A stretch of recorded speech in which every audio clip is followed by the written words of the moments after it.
Hey guys and girls, how's it going? Hope you guys are having a great weekend. So I'm back today with another information video, and this one is on Uncharted 4. So this is everything that we know so far about the new Uncharted game from Naughty Dog. Now this is the fourth game in this series, if you couldn't tell from the title, and it is due for a worldwide release on the 10th of May after being delayed by Sony for 2 weeks to make sure that they could get that worldwide release locked in. So the actual game itself, well, the basic story, it is the fourth game and the final installment in the Uncharted series, and it will be the last game to star Nathan Drake as the main character, and it's also going to be the last in the series to be developed by Naughty Dog. So Sony haven't said that they're going to stop the series in the game, and I don't think they will. I think like Uncharted is like Mario for Nintendo, but yeah, it's definitely going to be the last game, they've said, starring Nathan Drake, so it is going to wrap up his storyline. So the basic game picks up 3 years after the end of Uncharted 3, and we see a much older, more settled Nathan Drake, who has happily married the love of his life, Elena, and he has actually retired as a fortune hunter and settled into a nice sort of relaxed life, really. But his routine is disrupted by Drake's older brother Sam, who had previously been thought to be dead, and he reappears seeking Drake's help on a quest to find a treasure, a pirate treasure, and to discover the legendary city of Libertaria, which is basically a mythical pirate colony set in Madagascar. Now, to go into a little bit more detail, because they have confirmed this, and really just to give you guys a little bit of a history lesson, really, the actual treasure itself revolves around the story of Captain Henry Avery. Now, Captain Henry Avery was actually a 17th century pirate that was very famous for taking this treasure from the Grand Mughal in the waters of northeast Africa. And what he basically did is he convinced all the other captains to entrust their treasure to him, and he set sail for a pirate colony called Reunion, which is an island just off of the coast of Madagascar, and he basically buried a heap of this treasure, and that is what Nathan Drake will be trying to find in Uncharted 4. Now, there are rumors that there are going to be playable sections of the game as either Sir Francis Drake, who we know is, you know, the supposed ancestor of Nathan Drake, or possibly Captain Avery. And it would be really cool if they do have sort of flashbacks to that and you can take over control of those characters and play them. Now, that hasn't been confirmed, but it has been rumored, and it would be really interesting for that to be included in the main game. Now, of course, an Uncharted game wouldn't be complete without a main rival, and there are 2 main rivals in Uncharted 4, and those can be found in the characters of Rafe and Nadine. Now, we did see some footage of Nadine in like a cinematic scene that we saw in one of the trailers, and she seems to be quite charismatic, and yeah, she looks like a really interesting character.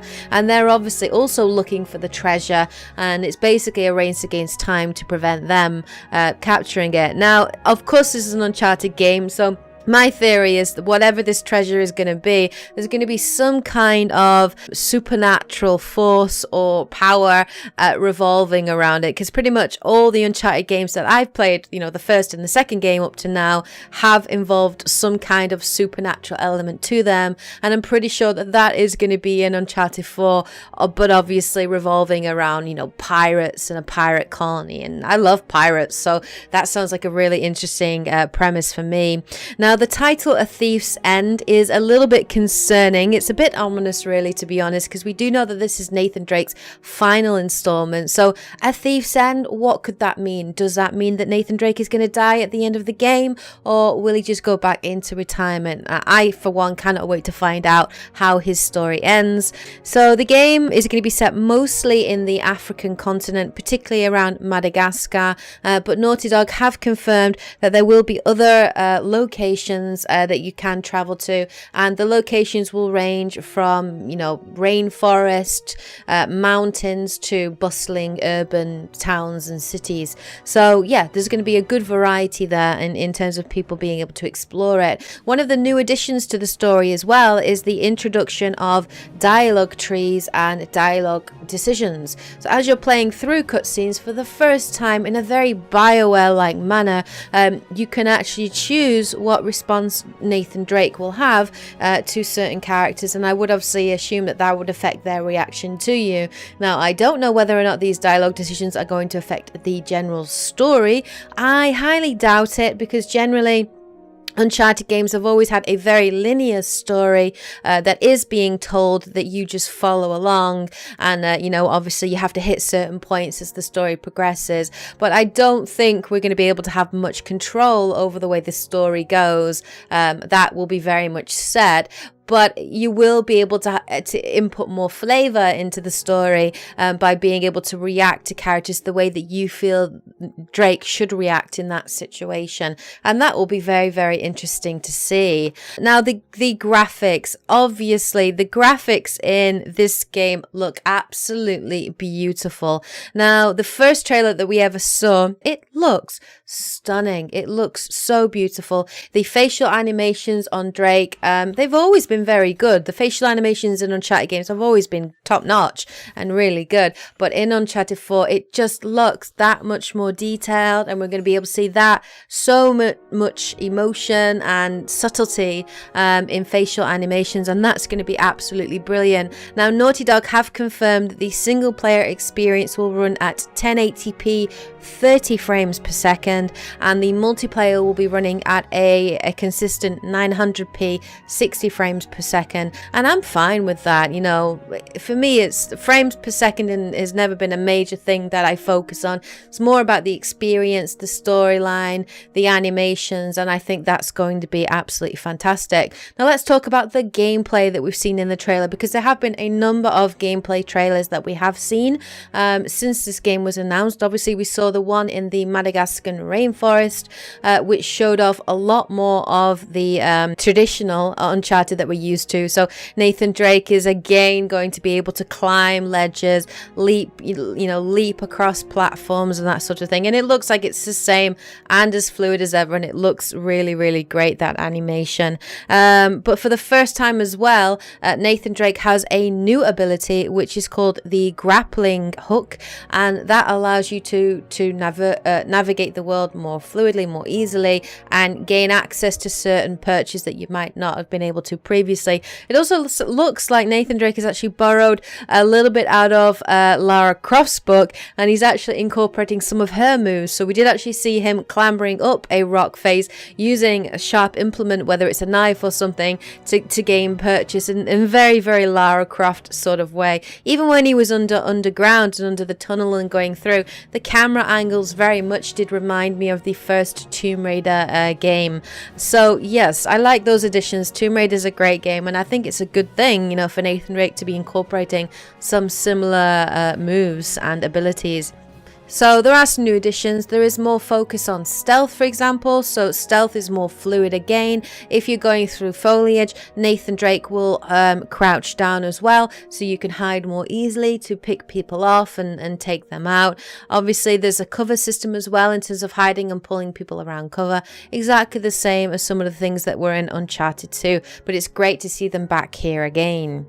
Now, combat obviously is a staple part of the Uncharted franchise as well, and the combat's always been good in Uncharted. It's a very good third-person action-adventure shooter game, and it's back, but the combat in Uncharted 4 looks more fluid. The enemy AI look better as well. We are told they're a lot more aggressive, they're more dynamic as well, you know, leaping from ledges, trying to outmaneuver and flank Nathan Drake. So So we are told that the combat in Uncharted 4 is going to be a lot more fluid. You won't be able to get behind cover and hunker down and take out enemies one by one. You will actually have to move from area to area and cover to cover. There's more verticality in the levels as well, so you'll be able to hang on to ledges, shoot people up high, shoot people below you, and you'll also be able to use gravity to your favor with the inclusion of things like takedowns from above and the new grapple hook, which can be used in a very Batman style to swing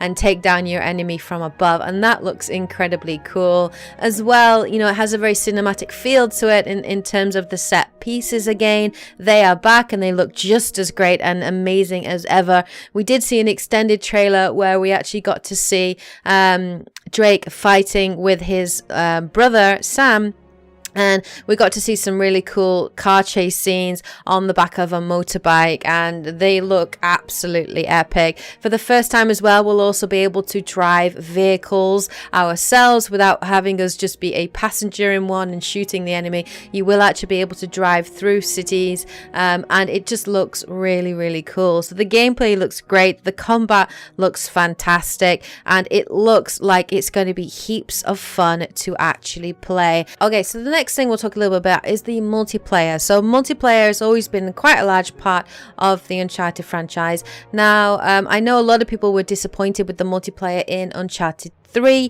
but multiplayer is back for Uncharted 4, and you know, we have been able to get hands-on with it. There have been a number of closed and open betas where you've been able to play it. We're told again it's going to be very similar to previous Uncharted games in that there's going to be a variety of modes, maybe 5 or 6, including things like team deathmatch and capture the flag. For example, team deathmatch was a usual 5 versus 5 player combat where you can play as sort of familiar, beloved characters, really, including characters, you know, like Nathan Drake, Sully, Elena. You can play as well-known villains as well. For example, you could play as Harry Flynn or Catherine Marlowe or Zoran Lazarevic. That's so hard to say. But yeah, you can play as different characters. They all have their own quirky quips and personalities. Obviously, they'll all have their own skins and things that you can unlock as well. There's the usual sort of weapons and AK-47s, shotguns, snipers, pistols, and everything is you can switch between them quite nicely. Now, as well as apart from just the normal third-person action gunplay, which also incorporates some of the Uncharted elements of the ability to climb, you know, up ledges and to use that grapple hook for takedowns. You also have a reintroduction of supernatural elements into the combat as well, which really do shake things up. So you can summon deadly artifacts like the Wrath of El Dorado or the Spirit of Jinn. So the Wrath of El Dorado is a kind of like a totem that you throw into the middle of a group, and it will shoot out these magical balls of light that damage the enemy, that damage your target. The Spirit of Jinn, on the other hand, empowers your own character with supernatural abilities where you sort of become on fire, and you basically gain the abilities of the Flash. You become incredibly fast and are able to sort of get behind enemies and get into advantageous positions.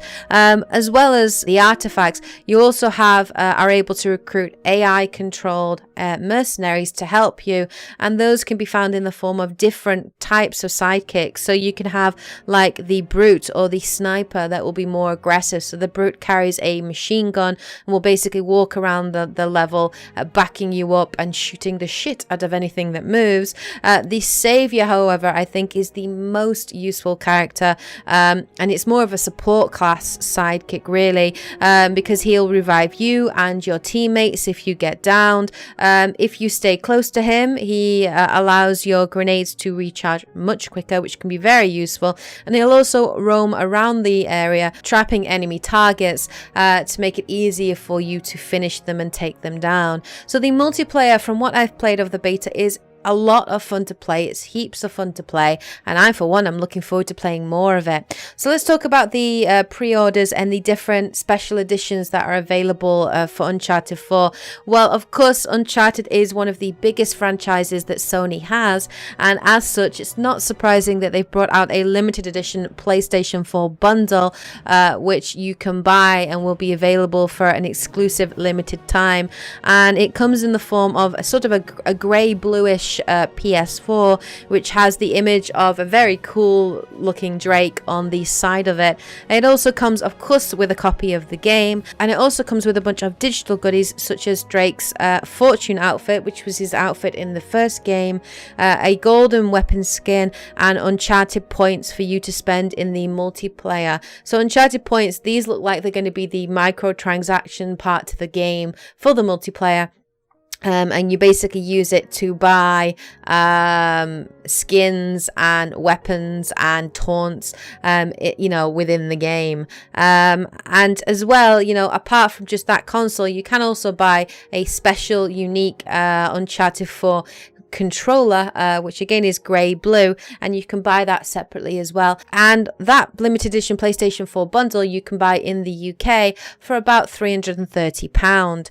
As well as that, there are a number of collector's editions. So you have the Uncharted 4 Libertalia collector's edition, which includes a 12-inch Nathan Drake statue by Gentle Giant, 3 multiplayer outfits, 3 custom weapon skins, custom hats and beanies, custom taunts, pretty much a wide range of things that you can unlock in the multiplayer. It also comes with a dynamic theme for your PlayStation 4, a collectible steelbook, and the most interesting part of it for me, a 48-page hardcover art book which shows you concept art for the game, and that looks beautiful and it looks really interesting. And of course you also can gain Naughty Dog points as well, and you can get that collector's edition for £109.99 in the UK. Finally, we have the special edition, which pretty much comes with everything except the Nathan Drake statue, and you can get that for £60 in the UK, so £59.99.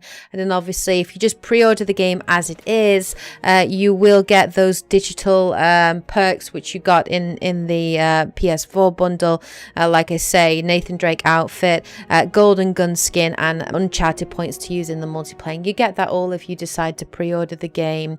So that is everything pretty much that we know about Uncharted 4 so far. There's quite a lot we don't know about this game, because obviously Naughty Dog are keeping things relatively under wraps, especially when it comes to the story, because that's the main thing that make the Uncharted games so great and so interesting. It'll be interesting to see if we get any cameos from other characters. I'd love for one to see Chloe come back from Uncharted 2, because I really liked her character, but again, we will see when the game gets released. So that's pretty much everything that we know about Uncharted 4 so far. Now, I for one cannot wait to buy this game. I've actually pre-ordered the collector's edition, including the statue, and we'll be doing an unboxing of that when it comes, and I'm looking forward to that. But it's basically everything that we know so far. So let me know what you guys think about Uncharted 4. Will you be buying it? Are you looking forward to it? Now, I am going to be doing a number of the story so far videos on Uncharted. I'll be doing one for each game and basically outlining the main plot points, story points, and character points of the first 3 games for you guys.